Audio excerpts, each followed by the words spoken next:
কৃষ্ণ, রাধে রাধে গোবিন্দ।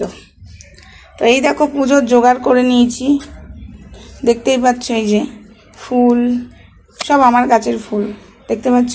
এই গাছগুলো সব আমার বাড়িতে আছে, ফুল গাছগুলো। আর এই দেখো আমের শাখাটা দেখো, একদম মারাত্মক শাখা, মানে কি বলবো, গাছে আম ধরেছে।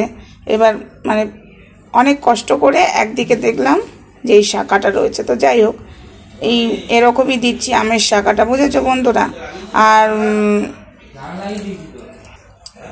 আর এই শাখাটাই দেবো। আর কি করা যাবে, এই যে কলা, হ্যাঁ কলাটা গাছের, কিন্তু পানটা আমার গাছের, বাড়ির গাছের পানগুলো এরকমই ছোট ছোট, বুঝেছো, বেশি বড় হয় না। এদিকে বাসনও মাজা হয়ে গেছে, এদিকে সব কিছু চেঞ্জ করে দেওয়া হয়েছে, শিব ঠাকুরকে স্নান করানো হয়ে গেছে, দেখতেই পাচ্ছ। আর ওইদিকেও পোশাক আশাক সব চেঞ্জ করে দিয়েছি, দেখতেই পাচ্ছ। এই দেখো জগদম্বা মা, দেখতে পাচ্ছ। এটা এখানে আমি আজকে রেখেছি, এটা বাঁধানো হবে, বুঝেছো তো, এটা বাঁধানো হবে। কিন্তু এই ঠাকুরটা এইভাবে এখন রেখেছি মায়ের এখানে, কারণ এই কদিন আমি ঠাকুর ছুঁতে পাইনি, এটা অনেকদিন আগে আনা হয়েছে, কিন্তু গোটানো ছিল, তো আমি এইভাবে এখন রেখেছি, এটা বাঁধানো হবে। আর আমার ইচ্ছা যে একটা পিতলের জগদম্বা নেব।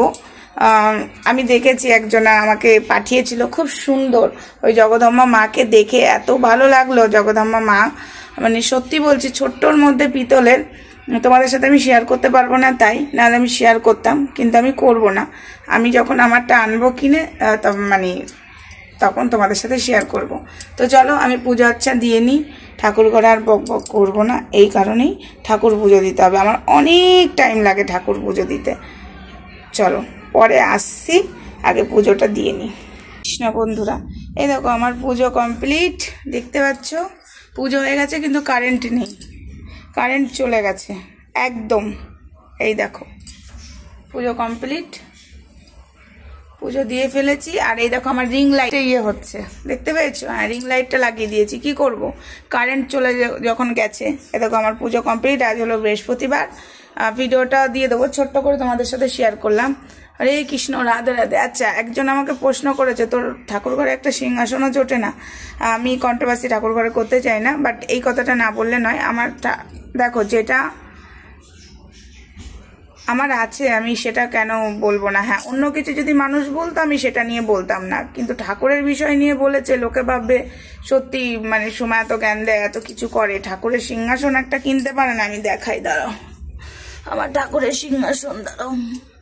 ওই দেখো দুটো সিংহাসন, ওই যে হাতের কাজগুলো দেখছো না, ফেব্রিক যেগুলো আমি করেছি, দেখো একটা সিংহাসন। এগুলো সব ঠাকুরের ওভেন, যখন ভোগ রান্না হয় তখন আসে। এইদিকে বাসন হাঁড়ি, ওইদিকে আরো অনেক কিছু আছে, বুঝেছো। তো এই ঠাকুরের সিংহাসনটা আমার এই কোয়ার্টারে, যখন অন্য কোয়ার্টারে আমি ছিলাম তখন সিংহাসনটা রাখার জায়গা ছিল, কিন্তু এই ঠাকুর ঘরটাতে না সিংহাসন ঢুকছে না, বুঝেছো তো। তাই আমি এটা নিজেই, দেখতে পাচ্ছ না, এই অ্যাকচুয়ালি রং করা ছিল এরকম, আমি নিজে রং করেছি, এগুলো রং করে এই জায়গাটা এমনি করে ঠাকুরের জায়গাটা আমি সাজিয়েছি। কি করব, সিংহাসনটা রাখা যাচ্ছে না, মানে রাখা যাচ্ছে না, মানে এই জায়গাটায় টেক্সচারটা ঢুকছে না, বুঝেছো। এই কারণে আমার সিংহাসন নেই সেটা না, আমার আছে। হ্যাঁ, ঠাকুরের বিষয় বলে দেখালাম, অন্য কিছু বিষয় হলে আমি দেখাতাম না, আমার পছন্দ হয় না। এই দেখো, হরে কৃষ্ণ, দেখো হাসো হাসো হাসো হাসো মুখ নিয়ে দেখো। আজকে মা লক্ষ্মীও হলুদ পরেছে, আজ কৃষ্ণও হলুদ পরেছে। চলো ভিডিওটা এইটুকুই থাক। হরে কৃষ্ণ, কেমন লাগলো অবশ্যই কমেন্টে জানাবে। রাধে রাধে, সবাইকে ভালো রেখো, নিজে ভালো থেকো, জগতের মঙ্গল করো, ঠাকুরের কাছে প্রার্থনা করছি সবাইকে মঙ্গল করো। হরে কৃষ্ণ, রাধে রাধে। চলো টাটা। আম পাতাতে না ওই যে নারায়ণের মুখটা ঢাকা পড়ে গেছে, দেখতে পাচ্ছ, আমের পল্লবে। চলো রাখলাম, টাটা।